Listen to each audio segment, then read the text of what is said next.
நண்பர்கள் எல்லாருக்கும் வணக்கம். இன்றைக்கி வந்து நம்ம என்ன பார்க்கலான்னு பார்த்தீங்கன்னா, நம்ம தமிழ் டெஸ்ட் சீரீஸில் பார்த்தீங்கன்னா டெஸ்ட் நம்பர் 3 வந்து பார்க்கலாம். இந்த டெஸ்ட்டில் பார்த்தீங்கன்னா 50 கொஷின்ஸ் வந்து இருக்கும். இந்த 50 கொஷினுக்கு வந்து நீங்கள் எவ்வளோ கொஷின்ஸ் வந்து ஆன்சர் பண்ணுறீங்க அப்படின்னு சொல்லிட்டு நீங்கள் வந்து கமெண்ட் பண்ணுங்கள். ஸோ ஆல்ரெடி பார்த்தீங்கன்னா 2 டெஸ்ட் வந்து நம்ம கம்ப்ளீட் பண்ணி கொடுத்துருக்கோம். சப்போஸ் வந்து அதை யாராச்சும் பார்க்காம இருந்தீங்கன்னா நான் டிஸ்கிரிப்ஷனில் வைக்கிறேன். நீங்கள் அந்த டெஸ்ட் வந்து ப்ராக்டிஸ் பண்ணி பாருங்கள். இது பார்த்தீங்கன்னா நியூ சிலபஸ் பேஸ் பண்ணி தான் வந்து நம்ம அது கொடுத்துட்ருக்கோம். ஸோ 50க்கு உங்களால் வந்து எவ்வளோ கொஷின்ஸ் வந்து ஆன்சர் பண்ண முடியும் அப்படின்னு சொல்லிவிட்டு நீங்கள் செக் பண்ணிவிட்டு அதுக்கப்புறமா வந்து லாஸ்ட் வீடியோ முடிஞ்ச அப்புறம் நீங்கள் கமெண்ட் பண்ணுங்கள். சரிங்களா? நம்ம சேனலில் பார்த்தீங்கன்னா ஃப்ரீயாக தமிழ் டெஸ்ட் சீரிஸ் வந்து கண்டக்ட் பண்ணி கொடுத்துட்ருக்கோம். நம்மளுடைய சேனல் சப்ஸ்கிரைப் பண்ணாதீங்க, கொஞ்சம் சப்ஸ்கிரைப் பண்ணி அதை ஃபாலோ பண்ணிக்கோங்க. சரி, வாங்க பார்க்கலாம். ஃபர்ஸ்ட் கொஷின் பாருங்கள். சரியான இணைப்புச் சொல்லை தேர்ந்தெடு. சுடர் விளக்கு டேஷ் தூண்டுகோல் வேண்டும் அப்படின்னு சொல்லி கேட்டிருக்காங்க. ஸோ இதுக்கான ஆன்சர் பார்த்தீங்கன்னா ஆப்ஷன் பி ஆனாலும். அடுத்த கொஷின் பாருங்கள். இரு பொருள் தருக அப்படின்னு சொல்லி கேட்டிருக்காங்க. இதில் பார்த்தீங்கன்னா தலை. ஸோ இதுக்கு வந்து சரியான ஆன்சர் வந்து என்னென்னு பார்த்தீங்கன்னா முதன்மை சிரம். தலை பார்த்தீங்கன்னா முதன்மைன்னு சொல்லுவாங்க, சிரம் அப்படின்னு சொல்லிட்டு சொல்லுவாங்க. ஸோ அடுத்த கொஷின் பாருங்கள். நிறை. இரு பொருள் தருக நிறை. நிறைனா வந்து என்ன அப்படின்னு சொல்லி கேட்குறாங்க. ஸோ இதுக்கான ஆன்சர் பார்த்தீங்கன்னா ஆப்ஷன் சி சால்பு எடை. அடுத்த கொஷின் பாருங்கள். ஸோ இது பார்த்தீங்கன்னா நியூ சிலபஸில் இருக்கிறது தான். ஒரு பேராகிராஃப் வந்து கொடுத்துருவாங்க. அந்த பேராகிராஃபில் கொஷின்ஸ் வந்து கேட்பாங்க. நம்ம வந்து ஆன்சர் பண்ணணும். ஸோ இந்த பேராகிராஃப் வந்து நீங்கள் அப்படியே ஒன்ஸ் பாஸ் பண்ணி ரீட் பண்ணிக்கோங்க. ஸோ தென்னிந்தியாவின் ஆக்ஸ்போர்ட் என்று அழைக்கப்படும் நகரம் வந்து எது அப்படின்னு சொல்லி கேட்குறாங்க. ஸோ இதுக்கான ஆன்சர் நமக்கு தெரியும். Option C Palayankottai. ஸோ அடுத்த கொஷின் பாருங்கள். தாமிரபரணி ஆற்றின் மேற்கு கரையில் அமைந்துள்ள நகரம் வந்து கேட்குறாங்க. ஸோ இதுக்கான ஆன்சர் பார்த்தீங்கன்னா ஆப்ஷன் பி திருநெல்வேலி. இதை ஆல்ரெடி நீங்கள் தமிழில் படிச்சிருப்பீங்க. ஸோ அடுத்து பாருங்கள். பாளையங்கோட்டை தாமிரபரணி ஆற்றின் டேஷ் கரையில் அமைந்துள்ளது அப்படின்னு சொல்லி கேட்டிருக்காங்க. இதுக்கான ஆன்சர் பார்த்தீங்கன்னா ஆப்ஷன் ஏ கிழக்கு. அடுத்த கொஷின் பாருங்கள். பாளையங்கோட்டையில் அதிக அளவு இருப்பவை டேஷ் அப்படின்னு சொல்லி கேட்குறாங்க. ஸோ இதுக்கான ஆன்சர் பார்த்தீங்கன்னா ஆப்ஷன் ஏ கல்வி நிலையங்கள். அதனால தான் பார்த்தீங்கன்னா பாளையங்கோட்டையை வந்து தென்னிந்தியாவின் ஆக்ஸ்போர்ட் அப்படின்னு சொல்லிட்டு சொல்லுவாங்க. அடுத்த கொஷின் பாருங்கள். இரட்டை நகரங்கள் என அழைக்கப்படுவது வந்து என்ன அப்படின்னு சொல்லி கேட்குறாங்க. ஸோ இதுக்கான ஆன்சர் பார்த்தீங்கன்னா ஆப்ஷன் சி திருநெல்வேலியும் பாளையங்கோட்டையும். ஸோ அடுத்த கொஷின் பாருங்கள்.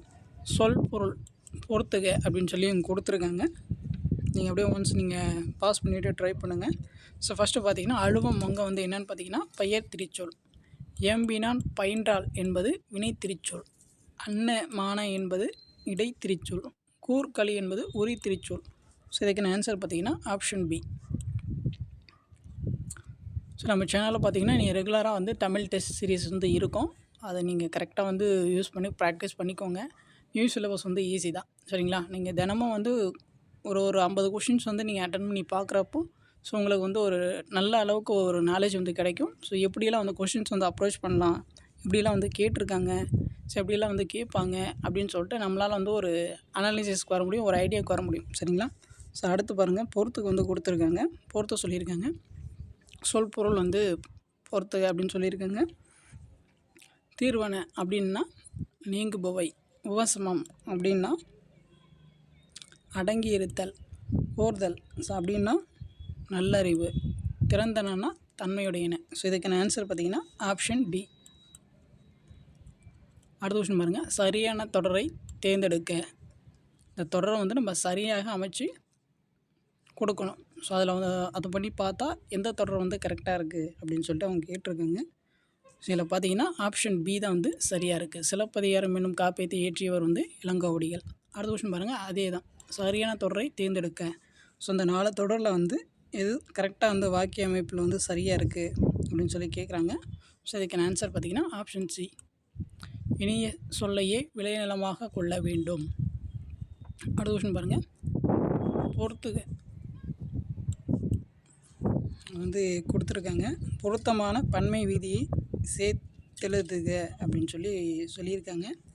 ஸோ இதில் வந்து எது கரெக்டாக இருக்குதுன்னு சொல்லி பார்த்தீங்கன்னா ஆப்ஷன் பி ஆவும் பாக்கள் ஈக்கள். சரிங்களா? ஸோ ஆப்ஷன் பி தான் வந்து கரெக்டாக இருக்குது. மற்ற இந்த ஈவும் இதுவும் வந்து வராது. அடுத்த கொஷின் பாருங்கள். கலைச்சொல். இப்போ பார்த்தீங்கன்னா கலைச்சொல்லாம் வந்து நீங்கள் நல்லா வந்து படிக்கணும். ஏன்னா வந்து 15 கொஷின்ஸ் வந்து கலைச்சொல்லேருந்து கேட்பேன் அப்படின்னு சொல்லிட்டாங்க. அதனால் வந்து நீங்கள் நிறைய கலைச்சொல் வந்து ஸ்கூல் புக்கில் இருக்கிறது நல்லா தரவு பண்ணிக்கோங்க. நியூ சிறப்பு தமிழ் புக்கில் பார்த்தீங்கன்னா நிறைய கலைச்சொல் இருக்கும். நீங்கள் அதை வந்து நல்லா இம்பார்ட்டன்ஸ் கொடுத்து படிங்க, சரிங்களா? அடுத்து பாருங்கள், சரியான கலைச்சொல்லை தேர்ந்தெடுக்க ஆடிட்டர். ஸோ ஆடிட்டர்னால் என்ன அப்படின்னு சொல்லி பார்த்தீங்கன்னா ஆப்ஷன் சி, பட்டய கணக்கர். அடுத்து பாருங்கள், கூற்று காரணம் சரியா தவறா அப்படின்னு சொல்லி கேட்டிருக்காங்க. கூற்று பாருங்கள், இந்தியாவில் காற்றாலை மின் உற்பத்தி செய்யப்படுகிறது. காற்றாலை மின் உற்பத்தியில் இந்தியா முதலிடம் வகிக்கிறது அப்படின்னு சொல்லி கொடுத்துருக்காங்க. இதில் பார்த்தீங்கன்னா ஆப்ஷன் சி தான் வரும். கூற்று சரி, காரணம் வந்து தப்பு. அடுத்த கொஸ்டின் பாருங்கள், திரும்ப கூற்று காரணம்.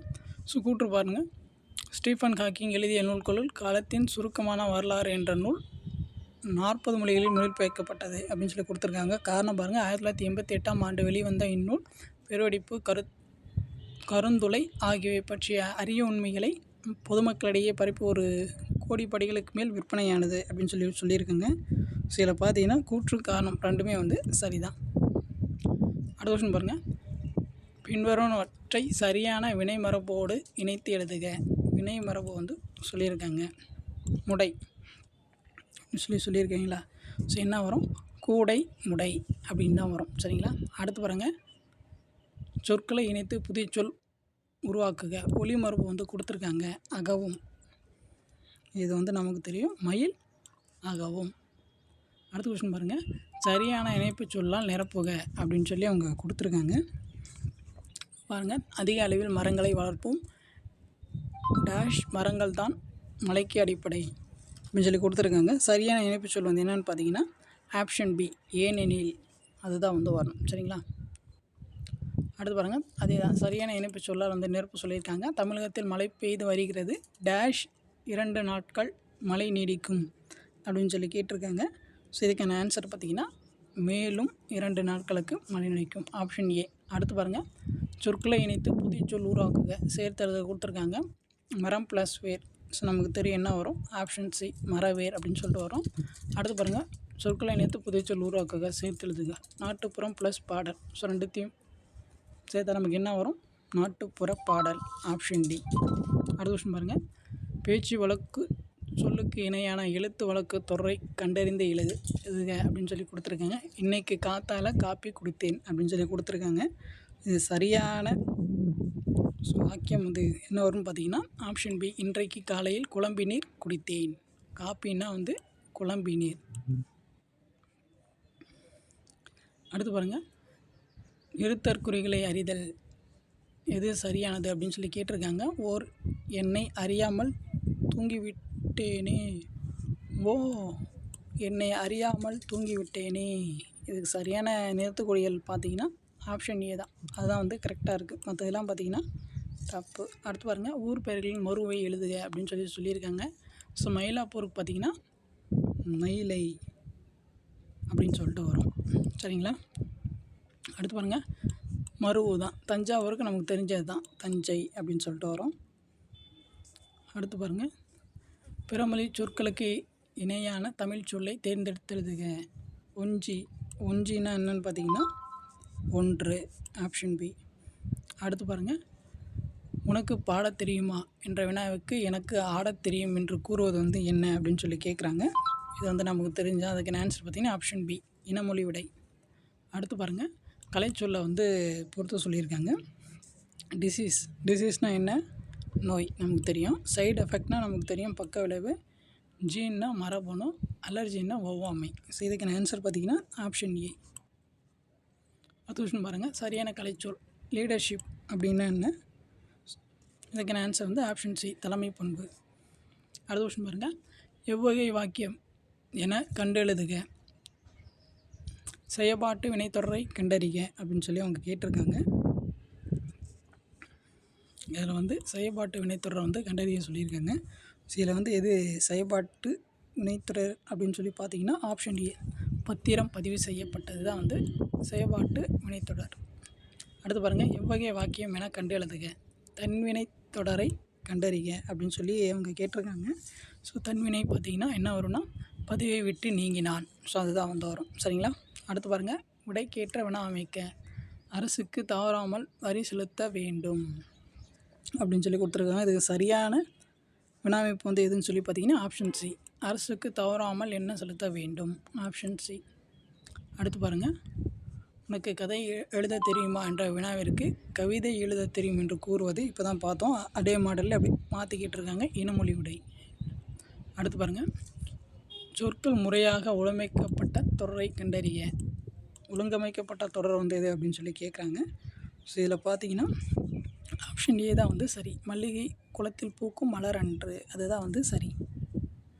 அடுத்து பாருங்கள், சரியான தொடர் எது கண்டறிந்து எழுதுக. ஸோ அதே தான் சரிங்களா. ஸோ இதில் வந்து எது சரியான வாக்கிய அமைப்புன்னு சொல்லி பார்த்தீங்கன்னா ஆப்ஷன் சி, மனிதன் இயற்கையோடு போராடி கொண்டே இருக்கிறான், அதுதான். அடுத்து பாருங்கள், சரியான தொடர் எது, அதே தான் வந்து திரும்ப கேட்டிருக்காங்க. ஸோ இதில் வந்து எது சரியாக இருக்குன்னு சொல்லி பார்த்தீங்கன்னா ஆப்ஷன் ஏ, இலக்கிய இனிமையாக பாடியதால் பரிசு பெற்றாள். அடுத்து பாருங்கள், அகர வரிசை. ஸோ இந்த அகர வரிசையில் பாருங்கள் எது சரியாக இருக்குது அப்படின்னு சொல்லிட்டு. ஸோ இதில் பார்த்தீங்கன்னா எது வந்து சரியாக இருக்குன்னு சொல்லி பார்த்தீங்கன்னா ஆப்ஷன் பி, சரிங்களா. அடுத்த விஷயம் பாருங்கள், வேர்ச்சொல்லுக்குரிய வினையாளையும் பெயர் வந்து காண்க அப்படின்னு சொல்லியிருக்காங்க. தா அப்படின்னு சொல்லி கொடுத்துருக்காங்க. வினையாளையும் பெயர் என்ன வரும்னு சொல்லி பார்த்தீங்கன்னா தந்தவன் அப்படின்னு சொல்லிட்டு வரும், சரிங்களா. அடுத்து பாருங்கள், பண் என்னும் சொல்லுக்கு இணையற்ற சொல் வந்து என்ன அப்படின்னு சொல்லி கேட்குறாங்க. பண்ணுன்னா பார்த்தீங்கன்னா பனி. இசையும் வந்து பண்ணுன்னா இசை, அதுவும் சொல்லுவோம், அதுவும் வரும், பனியும் வரும். ஸோ ரெண்டுமே வரும், சரிங்களா. ஆனால் நான் ஒரு ஆன்சர் கீழ் செக் பண்ணதில் வந்து டிஎன்பிசி கொடுத்தது வந்து பனி தான் வந்து கொடுத்துருக்காங்க. ஸோ எதுக்கும் வந்து நீங்கள் அதை கரெக்டாக நோட் பண்ணிக்கோங்க. அடுத்து பாருங்கள், பொருளை புரிந்து கொண்டு தொடரை நிறைவு செய்க. நிலத்துக்கு அடியில் கிடைக்கும் டேஷ் யாவும் அரசுக்கே சொந்தம். ஸோ இதுக்கான ஆன்சர் பார்த்தீங்கன்னா நிலத்துக்கு அடியில் கிடைக்கும் புதையல் யாவும் அரசுக்கே சொந்தம். அடுத்து பாருங்கள், சரியான விடையை தேர்ந்தெடுத்து எழுதுக. பூ டேஷ் வீசும். ஸோ இதுக்கான ஆன்சர் பார்த்தீங்கன்னா ஆப்ஷன் ஏ, மனம். பூ மனம் வீசும். இந்த மனம்னா உள்ளம், இந்த மனம்னா வாசனை. அடுத்து பாருங்கள், ஆங்கில சொல்லுக்கு இணையான தமிழ் சொல் அறிக அப்படின்னு சொல்லி அவங்க கொடுத்துருக்காங்க. இதில் வந்து எது கரெக்டாக வந்து பொரிந்திருக்கு அப்படின்னு சொல்லி கேட்டிருக்காங்க. ஸோ இதில் பார்த்தீங்கன்னா வன பாதுகாவலர் வந்து வயல் லிமிட்ஸ் சம்மந்தம் கிடையாது. வனவிலங்கு வந்து ஜங்கல் சொல்லி கொடுத்துருக்காங்க, தவறு. ஸோ காடு ஐஸ்லாண்டு சொல்லி கொடுத்துருக்காங்க, தவறு. வனவியல் வந்து ஃபாரஸ்ட்ரி, ஆப்ஷன் டி மட்டும்தான் வந்து சரி. அடுத்த விஷயம் பாருங்கள், மரபு சொல் வந்து கேட்குறாங்க. ஆந்தை. ஆந்தை வந்து என்ன பண்ணும் நமக்கு தெரியும், அலரும், ஆப்ஷன் ஏ. அடுத்தது பொருந்தாத சொல் கண்டறிக அப்படின்னு சொல்லியிருக்காங்க. சில வந்து எது பொருந்தாது அப்படின்னு சொல்லி பார்த்தீங்கன்னா இது நமக்கு எல்லாமே தெரியும். இது ஒரு சொல் தான், இது ஒரு சொல் தான், இது ஒரு சொல் தான். ஆப்ஷன் ஏ மட்டும் பொருந்தாது. அடுத்து பாருங்கள், இடமகை அறிந்து பொருந்தா சொல்லை எழுதுக அப்படின்னு சொல்லி அவங்க கேட்டிருக்காங்க. இதில் வந்து எது வரான்னு சொல்லி பார்த்தீங்கன்னா அவர். எல்லாமே பார்த்திங்கன்னா யான், யாம், யா, எல்லாமே யா வரிசையில் தான் இருக்குது. இது மட்டும் ஆ வரிசையில் இருக்குது. அடுத்து பாருங்கள், அருகுற என்னும் சொல்லின் எதிர்ச்சொல் வந்து என்ன அப்படின்னு சொல்லி கேட்டிருக்காங்க. ஸோ இதுக்கான ஆன்சர் பார்த்திங்கன்னா அருகுறன்னா நமக்கு அருகில், அதோட எதிர்ச்சொல் அப்படின்னா வரும் தொலைவில்னு வரும், ஆப்ஷன் பி. அடுத்த கொஸ்டின் பாருங்கள், ஒரு பொருள் தரும் பல சொற்களை எழுதுக அப்படின்னு சொல்லி அவங்க கேட்டிருக்காங்க. ஸோ இதழ்லாம் என்னென்னு பார்த்தீங்கன்னா நாளிதழ், உதடு, ஆப்ஷன் ஏ. அடுத்த கொஸ்டின் பாருங்கள், ஒரு பொருள் தரும் பல சொற்கள், குளிர்ச்சி, சாந்தம், மென்மை ஆகிய சொற்கள் எதனை குறிக்கும் அப்படின்னு சொல்லி கேட்குறாங்க. ஸோ இதுக்கான ஆன்சர் பார்த்திங்கன்னா ஆப்ஷன் ஏ, தன்மை. ஸோ அவ்வளோதான், அந்த 50 கொஷின்ஸ் வந்து நம்ம கம்ப்ளீட் பண்ணியாச்சு. நம்ம நெக்ஸ்ட்டு டெஸ்ட்டு 4ல் வந்து நெக்ஸ்ட்டு 50 கொஷின் வந்து நம்ம பார்க்கலாம், சரிங்களா. அந்த 50 கொஷின்ஸ்க்கு வந்து நீங்கள் எவ்வளோ ஆன்சர் பண்ணீங்க அப்படின்னு சொல்லிட்டு நீங்கள் வந்து கமெண்ட் பண்ணுங்கள். நம்மளுடைய சேனலில் பார்த்தீங்கன்னா உங்களுக்கு தமிழ் டெஸ்ட் சீரிஸ் வந்து ஃப்ரீயாக வந்து போயிட்டுருக்கோம். நீங்கள் நம்மளுடைய சேனல் சப்ஸ்கிரைப் பண்ணி அதை ஃபாலோ பண்ணி வச்சுக்கோங்க. உங்களுக்கு வேறு ஏதாச்சும் டவுட் இருந்துச்சுன்னா நீங்கள் வந்து கமெண்ட் பண்ணுங்கள். டெஸ்ட்டு கொஸ்டின் அண்ட் உங்களோட ஃபீட்பேக் எப்படி இருக்குன்னு சொல்லிட்டு அதையும் வந்து நீங்கள் வந்து கமெண்ட் பண்ணுங்கள். தேங்க்யூ.